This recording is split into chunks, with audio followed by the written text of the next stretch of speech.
Marking the start of Mental Health Awareness Month, and this morning we have expert insight into the decision by Seattle Public Schools and the Kent School District to sue social media giants when it comes to students' well-being.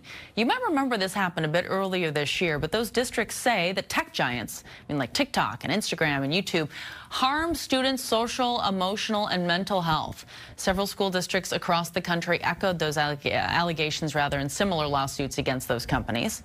So, where do the complaints stand months later, and what do parents need to know right now? Joining us live to talk about this, Dolman Law Group's head of litigation, Stanley Geip, joining us here. Stanley, great to have you. Good morning. Hey, thanks for having me on. And this is a super important issue that I don't think a lot of parents realize and see what's going on out there. Any of us with children, or if you've got friends with children, you know, social media is almost always on their devices, be it a phone, be it an iPad, be it a computer. They consume social media. It's almost like your supermarket for mental health.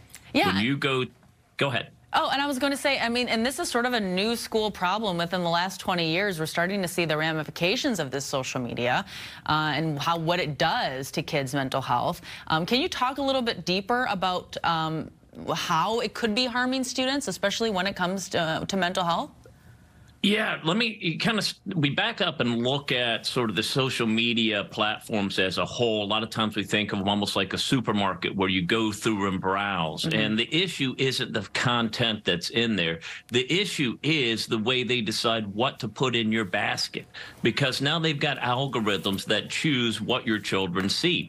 What your children see is based on what they've spent time looking at, okay? Let's say you were in a grocery store and you're on a diet. You might look at the cupcakes, but you know they shouldn't be in your cart.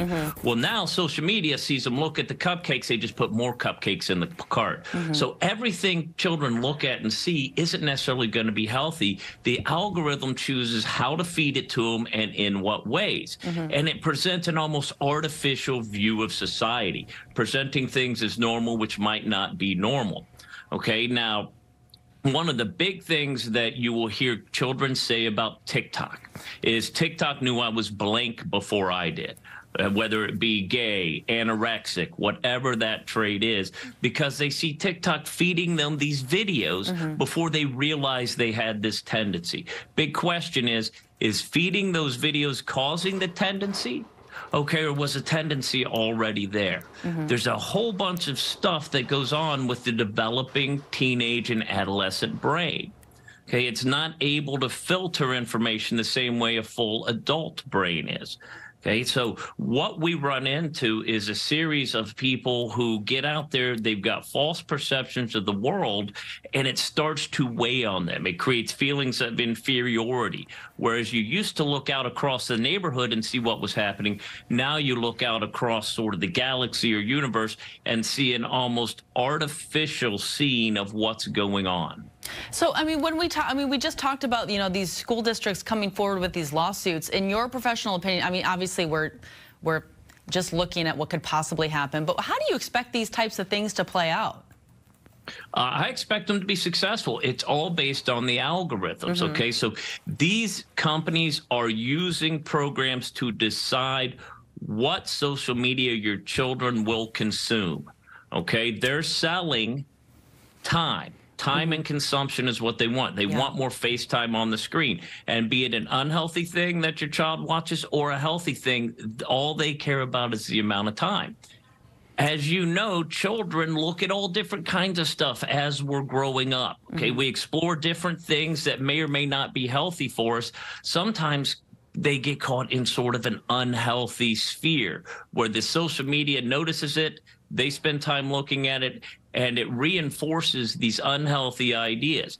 A lot of times you get teenage girls struggle with body image. Okay? If you're someone who's struggling with weight and the only thing you see are pictures of very thin girls, then suddenly you think you're the only one that has a weight problem, and it creates this false impression of society. It contributes to depression. It contributes towards an inability to concentrate during the day. Well, Stanley, it's great to have you here and to break this down for us here. Dolman Law Group's head of litigation, Stanley Geip, joining us this morning. And as these lawsuits play out, we'd love to have you back on to talk more about it.